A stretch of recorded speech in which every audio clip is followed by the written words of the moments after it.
After an extended period away from the public eye, Brian Wilson finally returned to performing in 2022. But as the musician took the stage and the crowd saw him for the first time in years, their excitement turned to heartbreak. He was the musical mastermind behind the Beach Boys, but between the bars of his surf songs and pop polyphonies, he proved to be an equally brilliant and burdened man. Over hill, over dale, we have hit the dusty trail, and those caissons go rolling along. As an infant, Brian left his family stunned when he recreated the melody of When the Caissons Go Rolling Along after only hearing it once. From that moment, Brian's father knew that he had a musical prodigy on his hands. He himself was a part-time musician, but a full-time tyrant.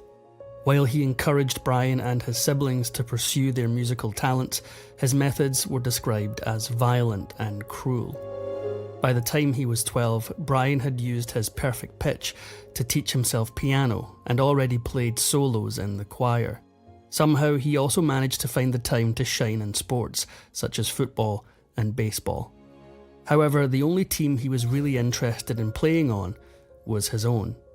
He taught his brothers Dennis and Carl to sing, laying the foundation for their future success as the Beach Boys. Before he hit puberty, he already had their first hit in his head. He spent almost every waking moment in his early adolescence obsessing over the harmonies of the Four Freshmen. He would rush home after school, carefully listening to their melodies by ear. He was so obsessive about music that his brother Carl called him a freak. In school, he regularly defied his music teacher's instructions and flouted traditional music theory, believing that he knew better. His defiant behaviour earned him an F in his piano and harmony course. Despite failing his music class, Brian went on to El Camino College in Los Angeles. However, when he learned that his music professor disliked pop music, he dropped out. In 1961, Brian decided to team up with his brothers, cousin Mike Love, and classmate Al Jardine to form a band, the Pendletones. Before long, the entire world would know them by a different name. As they were still in their teens, they had little to write about. However, Brian's brother Dennis suggested they write a song about surfing, one of Dennis's other passions. It wasn't long before Brian and Mike Love had composed Surfin' and had Brian's father Murray present the track to a record producer.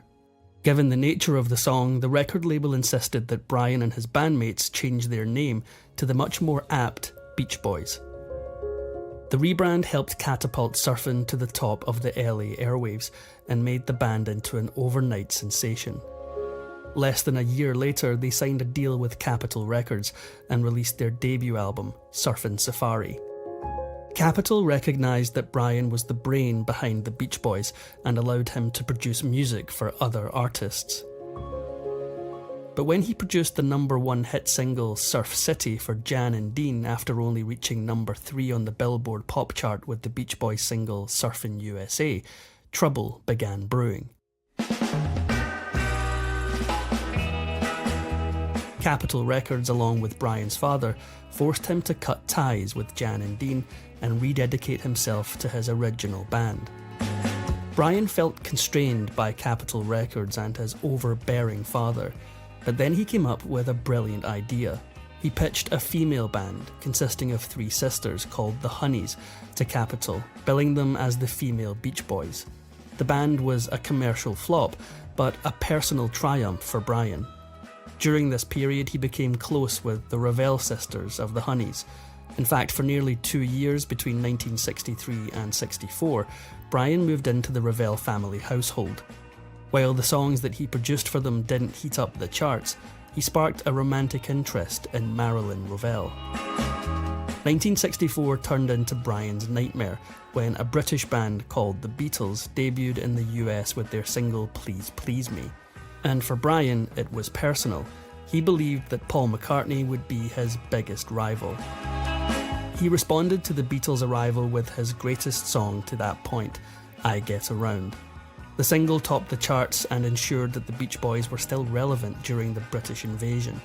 However, as the pressure to produce, perform and perfect Beach Boys hits mounted on Brian's young shoulders, his musical mind was turning into a cacophony. The first signs of his fragile state of mind began to appear in late 1964, but no one knew exactly how bad it was until December 7th, when he made the impulsive and unexpected decision to marry Marilyn Rovell.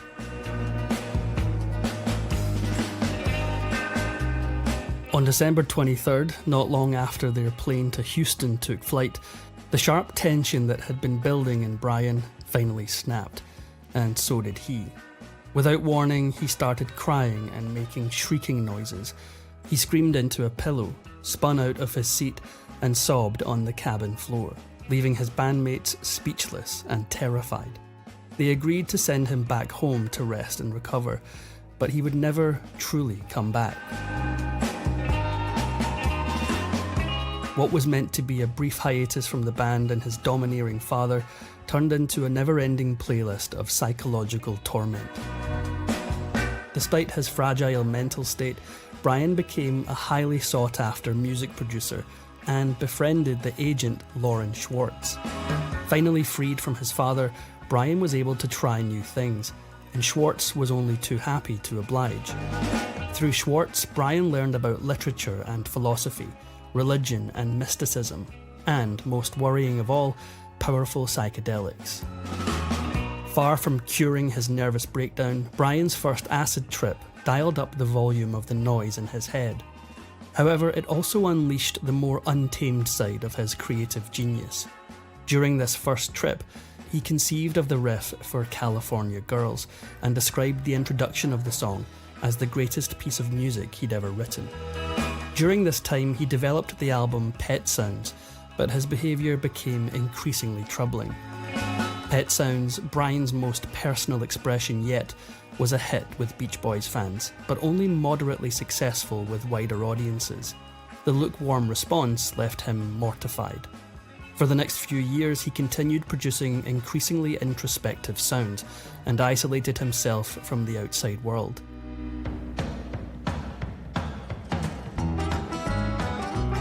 As his mental state declined, Brian's father, Murray, forced him to sell the Beach Boys publishing company. According to his wife, the sale left Brian devastated. Shortly after that, his behaviour deteriorated drastically as he attempted to drive off a cliff and began digging his own grave in his backyard. As his erratic behaviour seeped out into his public life, the list of troubling incidents only grew longer.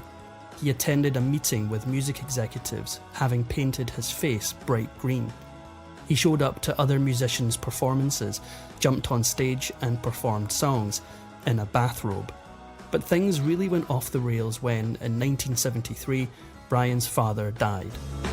Without a strong manager, he became rudderless, going in and out of psychiatric facilities, recklessly spending his money and venturing out into public in his pyjamas to beg for rides and substances. His poor diet and addictions saw him gain up to 240 pounds. Coupled with his bizarre and self-destructive behaviour, Brian's wife knew that something had to be done. She turned to the celebrity psychiatrist Eugene Landy and his controversial 24-hour therapy program. Under Landy's careful supervision, Brian's condition improved. Not only did he lose his excess weight, but his behaviour stabilised. With an apparent return to sanity, he rejoined the Beach Boys for the band's 20th album, 15 Big Ones, in 1976. When he joined his bandmates on tour, it became apparent that he hadn't fully recovered from his nervous breakdown. As tensions ramped up, he confessed in an interview that he felt like a prisoner. Despite his recovery having stalled, Landy raised his monthly fee for Brian's 24-hour program to more than $20,000 a month. Shocked at the staggering cost, Brian's family decided to fire Landy, instead handing over his care and supervision to his cousins. When the Beach Boys signed a deal with CBS Records in 1977 that compelled Brian to compose most of the new material, he broke out into tears, knowing that the deal would require him to return to the recording studio full-time. Following a dismal Australian tour, Brian went missing for a short period, hitchhiking through Hollywood, and eventually ending up at a gay bar where he played piano in exchange for drinks. He convinced one of the bar's customers to drive him to Mexico before hitchhiking his way back across the border to San Diego. Eventually, authorities located the musical mastermind sprawled out under a tree in a park. He had no shoes, no money, and no identification. Not surprisingly, Ravel had had enough of Brian's erratic and self-destructive behaviour. His marriage ended in divorce in 1979. For exclusive perks like early access to new videos, priority replies to your comments, and to have your say on future content, consider becoming a Factinate member. On top of that, your support helps keep the channel going. Click the link in the description for more details. Instead of getting Brian the help he needed, his brother and Beach Boys bandmate Dennis manipulated him into secret recording sessions by plying him with drugs and burgers. When the rest of the family learned about these hamburger sessions, they distanced the brothers from each other. By the time the rest of his family intervened, Brian's food and substance addictions had already taken their toll. It wasn't until after a near-fatal overdose in 1982 that they forced him to sign over control of his finances and business dealings. Then they turned to the only man they believed could save Brian from himself, Landy. His family knew that he would never simply go back into Landy's program, so they concocted a scheme to lie to Brian, telling him that he was flat broke. Moreover, they said that he wasn't a part of the Beach Boys anymore, but that he could still earn an income. All he would have to do is go back to Landy. Landy himself agreed, but he had one condition.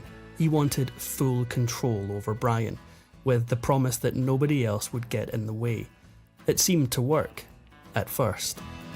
Landy subjected Brian to an intense health and counselling regimen, isolating him and even turning away his children and ex-wife. His only contact was with Landy's aides, who dictated his every waking moment. Slowly, Landy took over more of Brian's life, positioning himself as the troubled genius's business and creative partner, even replacing him at Beach Boys meetings. No one could argue that Landy's methods hadn't yielded results, but with his increasing involvement in Brian's creative and professional affairs, some began to doubt his motives.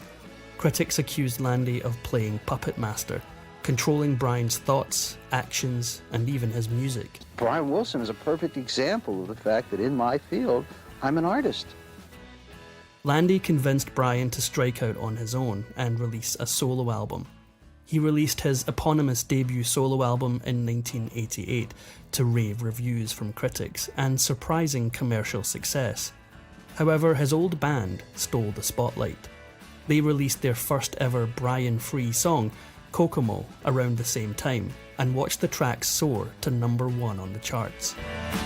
In October 1991, Brian released his memoir, Wouldn't It Be Nice? My Own Story, except it wasn't exactly his story.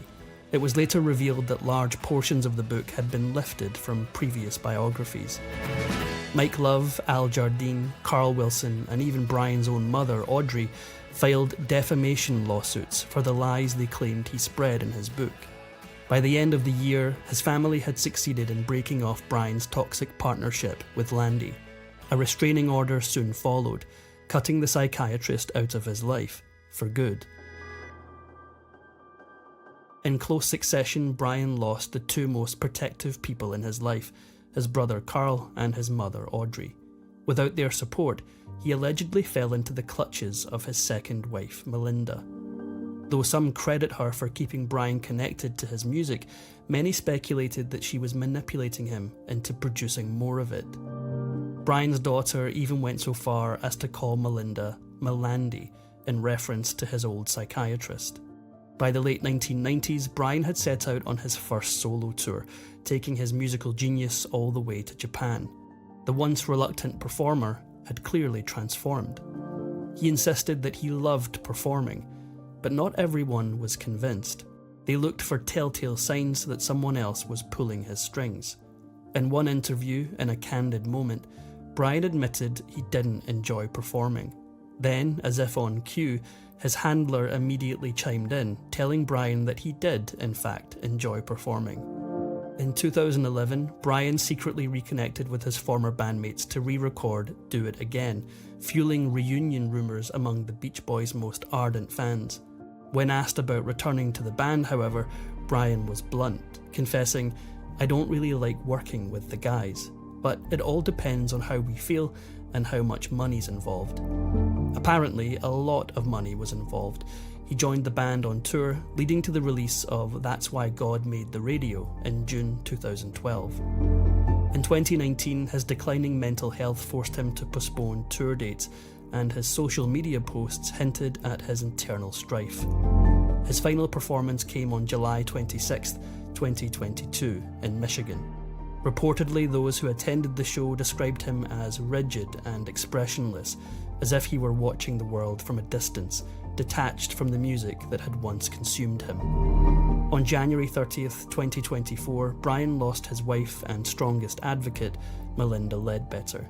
She'd been his rock for nearly 3 decades, pulling him out of Landy's grip and helping him reclaim his independence. Without her, he was adrift.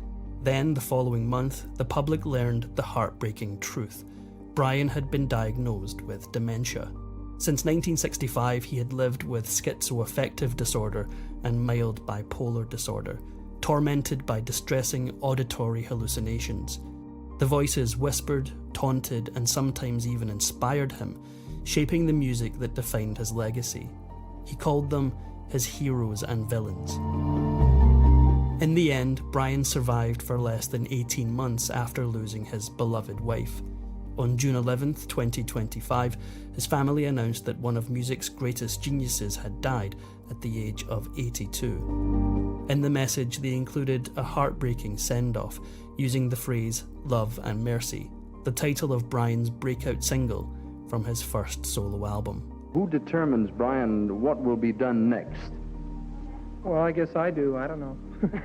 If you enjoyed this Factinate video, give it a thumbs up and subscribe for more incredible stories. If you want a say in who we cover next, join our membership program through the link in the description for exclusive perks. Your support means everything to us. Thanks for watching, and we'll see you in the next one.